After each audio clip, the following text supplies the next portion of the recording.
Hello everyone, welcome to my guide on the Lair of the Horned Devil. Now I have already gone as far as to the Forbidden City, so I'm a bit over leveled for this one. So in order to kind of compensate for that, I'm only going to be using Rambinos and boomsticks in regards to loud weapons instead of the stuff that I currently have, just to kind of compensate. And as for mutations, it doesn't really matter. At the point where you would go to the Lair Horned Devil, you already have like most of the important mutations. Like, sure, we have 33 points available, and even if we get like the Eagle Eye on Darks, which I guess we can take, and even the Chameleon, like it doesn't really matter, because like we have so many points. So even if you're like 10 or 17 levels above me, you still have like 1,000,000 of points. And oh, Pharaoh can get super tenders, I guess we'll take that. But these mutations aren't really important anymore. Like, what you care about with Pharaoh is the Gunslinger and Sound Assassin. With Borman, you care about Hordegast Ritual. This is completely useless for us on Perfect Guides, and this as well, so what? But I guess the super tenders is nice on Pharaoh, but we'll still want to use the Sound Assassin instead. One thing I'm gonna do is I'm gonna switch these things to Skull Splitter, and Hoglash will keep these two. It's not important for this particular fight. So the first time you meet these guys, they will start a conversation. And next to the Shaman there's a Marauder, and the Marauder will kind of move away. So then you can use your people to attack the Shaman. Now I'm gonna use Pharaoh and use her crit chance, so I don't need to use any ability. You can always use Dax's Skull Splitter if you don't have such high shows, but this is like a regular silent weapon, so you should be able to have this upgraded to a crit damage of 10, and you should be able to get 100% crit chance on Pharaoh. If you don't know how that's done, look at the Grogden episode, I explain it there. And then we can just normally shoot with everybody else.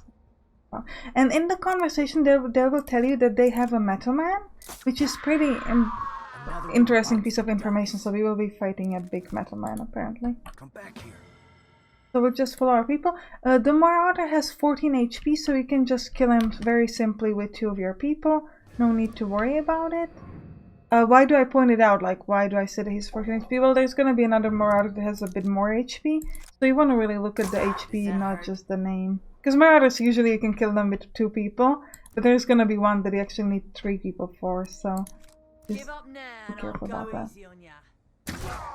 Alright, so this is still fairly simple. This is the same how we're kind of always doing it, right? Like taking the stuff. In this chest, I'm just gonna show you so you know. You can get a Rambino. I don't really care about it as I already have Rambinos that are like better upgraded, I guess. And I'll leave the rest of the stuff around so that we can stop. Let me show you the next enemies. This way. On your toes. Let's see if we can whittle them down a bit. Okay, so there are a lot of enemies here. There's a Marauder here with an HP of 18, not 14, so remember that. And then we've got a Hunter here. There's another Hunter behind him. There's the grey one behind them. On the right we have a Pyro and a tank. And then there's one more Hunter walking back and forth on the other side. There's gonna be a Hunter that's moving back and forth on this side. You want to kill him first. Now you have to be careful about one thing. These Hunters have HP of 26, so Pharaoh's crit chance on its own is actually not enough. You're gonna be need to using the Skull Splitter or something like that. So let's wait till that Hunter is outside of the range of everybody else. And you're gonna time it well with the Marauder that's moving back and forth here on the left. So you gotta get it right. Like, you'll have that moment, but you gotta be careful about that. You only care about this Hunter. First off, you're gonna start with Pharaoh. She should have 100% shot and 100% crit chance. But even after that, he still has 16 HP, right? So we still need 2 people.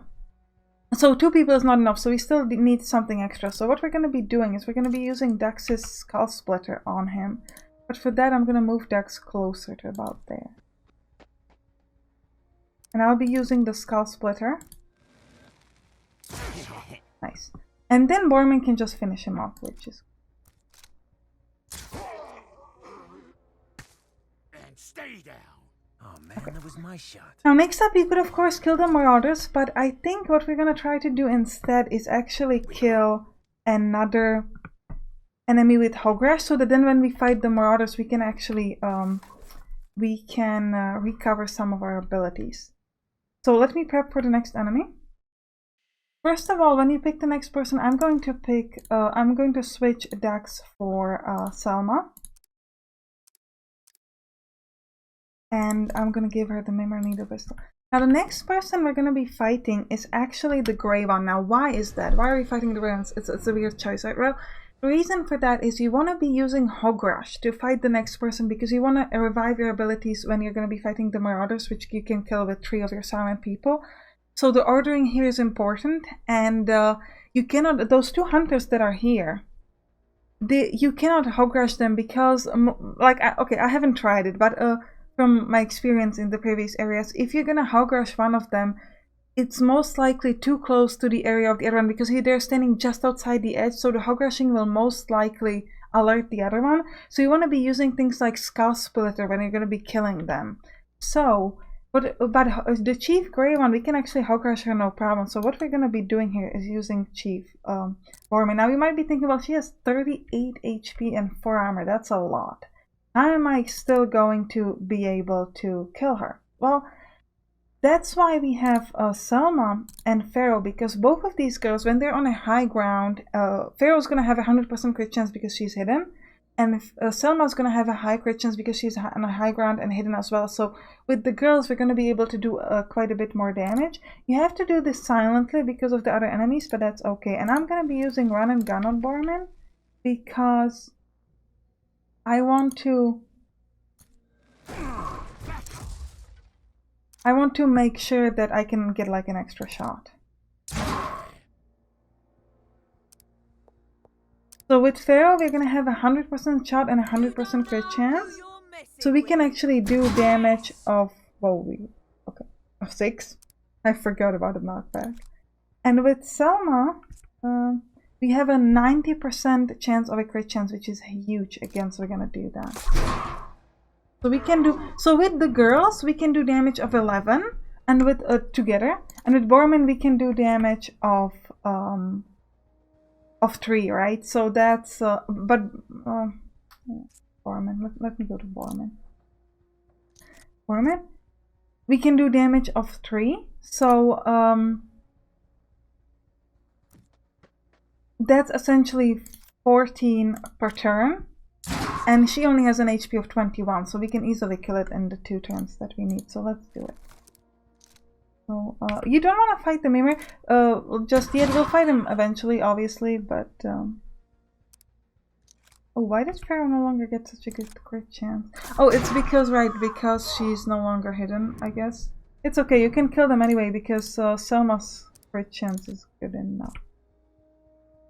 Selma still have a 75% chance of a crit chance. You know what, let me go with Selma last, just in case I do need to use the twitch shot.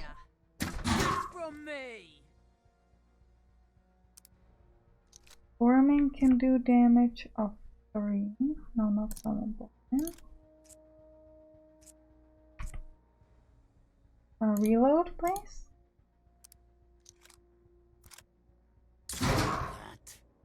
Now we need to do damage of 5, which we can do if we get a... I don't know, it keeps moving this weird way. Which we can do if we get a crit chance, but if we have 75% shot for, so I'm just gonna take the risk. If you're worried, use the twitch shot.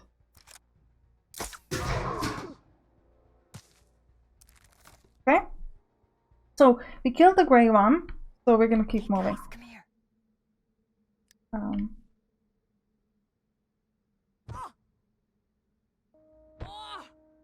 Again, let me prep my people for the next enemy.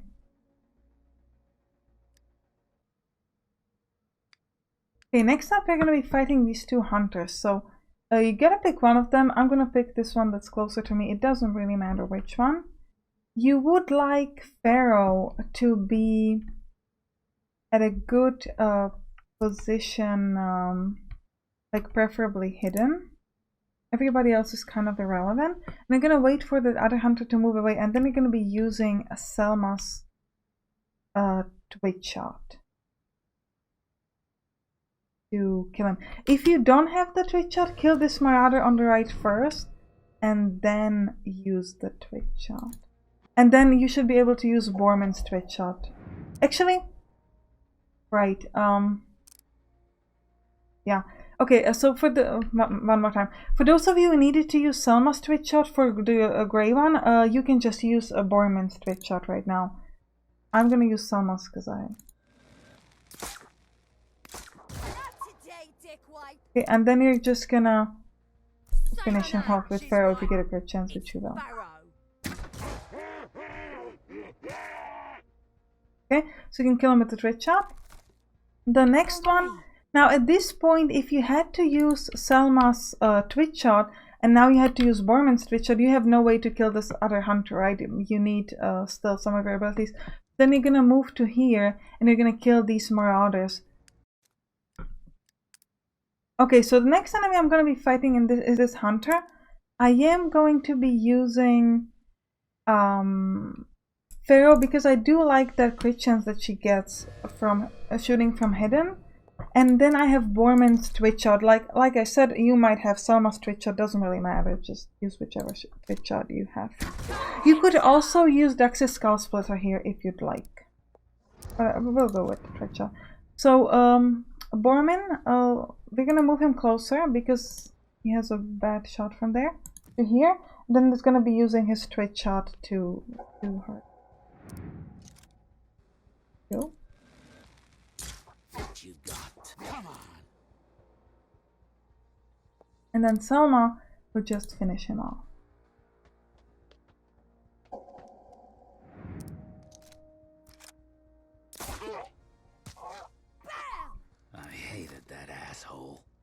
Okay, next up we have this Marauder walking back and forth, and then we've got a Pyro and a tank. So we are going to be fighting the Pyro and the tank loudly, so we can just go and kill this Marauder. Get whoever you need to revive abilities. So on Pharaoh and Selma, I already have revived everything, but I haven't done that on Dax. So what I'm going to do is get rid of Pharaoh, give her something silly like Scattergun, and get Dax and give him the crossbow. This one consists of a lot of switching around of your weapons, but it is what it is. And then you can just kill the Marauder with 3 regular attacks, nothing to worry about. Selma, go first and shoot. Nice. Next up you use Dax.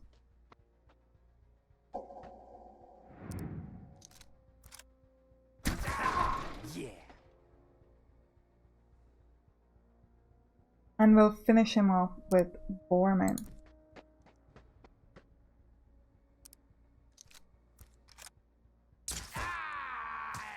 Before I fight the last set of enemies, which is that Pyro over there with the tank, I need to talk to you about something. So, what the enemies tend to do, if you give them at least one turn to do something, is they try to claim this EL generator, which make this Mimir like active, and then he will fight us like this one. Right? So what you can do is you can claim this L generator yourself. Oh, let's do it.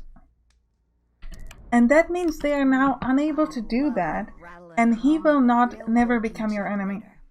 Now, if you want me to fight him, to watch me fight him, I'm probably going to be doing it in my Let's Plays, and this is generally what I try to do in the Let's Plays. Like, if there is a slightly alternative strategy, I'm going to try to use that. So, for example, in the Cave of Fear, some of you might have seen my guide where I've been using grenades. Well, now there is a way to do the Cave of Fear without grenades. So I have done that there.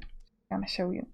So that's what I'm going to be trying with my Let's Plays. Okay, so now that we stop them to fight them, to get the Mimir to join the fight, how are we going to kill them? Well, we're going to be using the Puppeteer ability on Magnus. However, there's a problem with that. Just like I said before, what we had a problem many times is that if you kill all of your remaining enemies, the enemy who is Puppeteer automatically switch to being your enemy, which is really bad for you because then they get that enemy turn that you don't want to give them. So what you need to do is you need to keep this Pyro alive.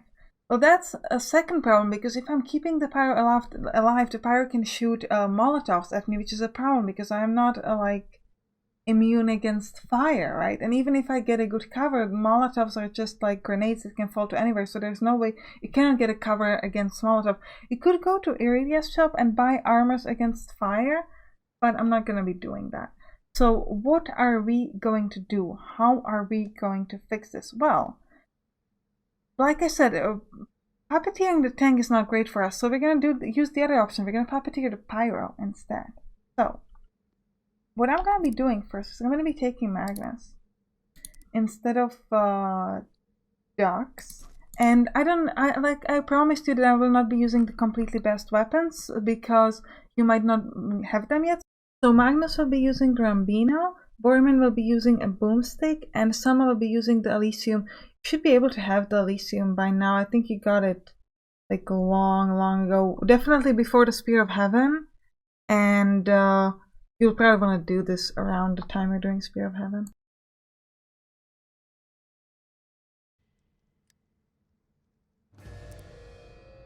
So the big trick in this fight is when your enemies will switch to, well, your puppeteer people will switch to being your enemies. Really important. So first thing we want to do is we want to use a Borman to shoot the tank. I'm going to be using the boomstick. I'm going to start with that. Nice. We got a crit chance, which is fantastic. Next up, we're going to be using Magnus to puppeteer the pyro. Oh, sorry, not so Magnus. Now, you can try to run and gun with puppeteer. It doesn't actually work for me. Even if you use it, Magnus is still unable to have a turn.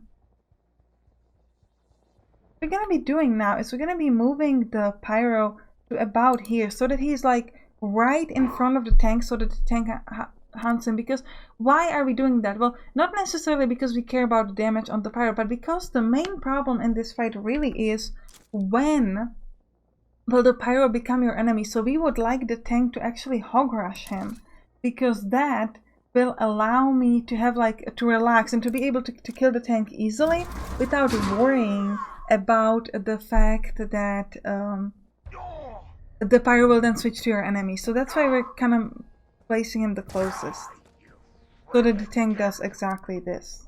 Now you can, without any stress, you can just kill the tank.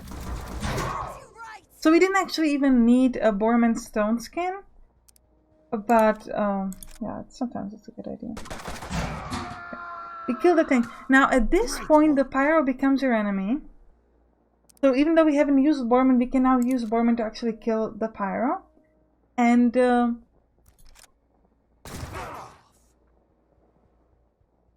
so you might be thinking, right, like we didn't even need the knocking out, right? We would be able to finish him off with Borman's straight shot in the previous turn.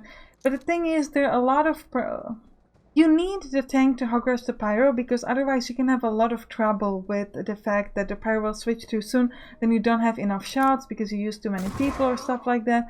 So this is really like the easiest way to do it. Is Magnus on fire? No, he's not. Okay, okay, so this is how you do it. How you finish the entire area without any damage. Now we did with all the hunters, kind of going to be careful about when you're going to be shooting them and how. And this one really is important about the order of your abilities, because you want to make sure that you have the important abilities for the last fight. So you want to have the puppeteer. Sometimes you might need to use a twitch shot, but not always.